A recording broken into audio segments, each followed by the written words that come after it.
White செஞ்சுரியில் ஈமோ அப்படின்ற ஒரு name நெரோனா அப்படின்ற ஒரு ஃபேமிலியிலேருந்து வந்தது அப்படின்றத சொல்லியிருப்பாரு. ஸோ அஃப்கோர்ஸ் இந்த நெரோனா அப்படின்ற பேரை நம்ம எடுத்துகிட்டு போகிறோம். ஸோ நெரோனா அப்படின்றத நெரோ அப்படின்ற பேர் எடுத்தோம் அப்படின்னா, ஸோ இது வந்து பார்த்தீங்கன்னா நம்ம ரோமனோட மிகப்பெரிய ஃபாலுக்கு உண்டான ஒரு விஷயம் அப்படின்னே சொல்லலாம். ஸோ ரோமன்ஸை மொத்தமாக எரிச்சல் மட்டும் இல்லாமல் என்னோட விஷனுக்கு ஏற்ற மாதிரி ரோமனை நான் உருவாக்குவேன் அப்படின்னு சொல்லி நேரோ அப்படின்ற ஒரு கிங் வந்து பார்த்தீங்கன்னா அந்த மாதிரி பண்ணார். ஸோ அப்படி இருக்கிறப்ப இந்த இடத்துல இருக்க இந்த வேர்ல்டை நம்ம ஈமு மொத்தமாக டெஸ்ட்ராய் பண்ணி அவரோட விஷனுக்கு ஏற்ற மாதிரி அவரோ அவளோ ஸோ அவங்களோட விஷனுக்கு ஏற்ற மாதிரி ஈமு திரும்ப கிரியேட் பண்ணுவாங்களா அப்படின்ற ஒரு டவுட்மே இந்த இடத்துல வருது.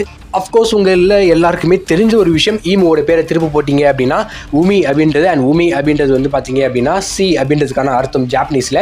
ஸோ ஈமுவுமே வந்து பார்த்தீங்கன்னா அவரோட டெவில் ஷூட் அவங்களோட டெவில் ஷூட் இன்னும் என்ன அப்படின்றது நமக்கு இன்னும் தெரியல.